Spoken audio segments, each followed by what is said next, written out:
Welcome to my channel. இன்றைக்கி நாம் கத்திரிக்காய் கிரேவி எப்படி செய்யறதுன்னு பார்க்க போகிறோம். முதல்ல மிக்ஸி ஜாரில் சோம்பு, 1 டீஸ்பூன் கசகசா, 1/4 கப்பு தேங்காய் இதை போட்டு நல்லா பேஸ்ட்டாக அரைச்சி வச்சுக்கோங்க. ஒரு கடாயில் எண்ணெய் ஊற்றிக்கோங்க. எண்ணெய் காஞ்சதும் அதில் வெந்தயம் போடுங்க.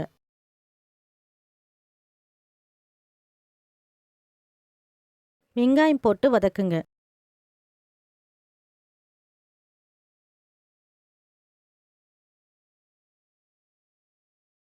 வெங்காயம் ஓரளவு வதங்கின உடனே அதில் இஞ்சி பூண்டு விழுது சேர்த்துக்கோங்க. இப்போ இதில் தக்காளி சேர்த்துக்கோங்க.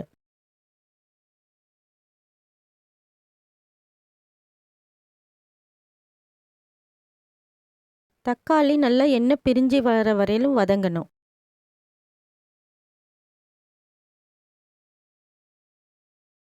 இப்போ இது எண்ணெய் நல்லா பிரிஞ்சு வந்துருச்சு.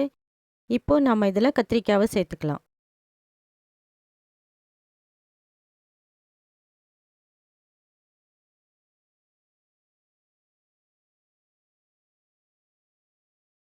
இதில் இப்போது தனியாத்தூள், சீரகத்தூள், மிளகுத்தூள், மிளகாய்த்தூள், மஞ்சள் தூள் சேர்த்து நல்லா மிக்ஸ் பண்ணிக்கோங்க.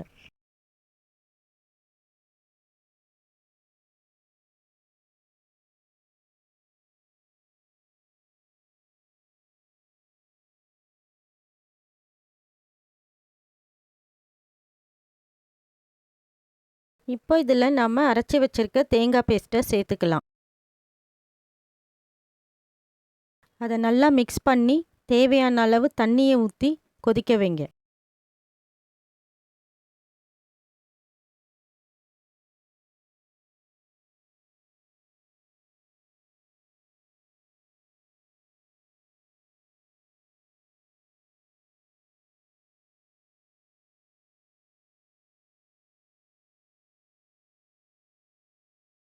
இது நல்லா கொதித்து எண்ணெய் பிரிஞ்சு வந்துருச்சு. இந்த ஸ்டேஜில் ஆஃப் பண்ணிடலாம். இது பிரியாணிக்கு ரொம்ப டேஸ்ட்டாக இருக்கும். சாதத்தோடையும் பிசைஞ்சு சாப்பிடலாம். சாம்பார் சாதத்துக்கு தொட்டுக்கவும் ரொம்ப நல்லாயிருக்கும். இப்போ டேஸ்ட்டான கத்திரிக்காய் கிரேவி ரெடி ஆயிடுச்சு.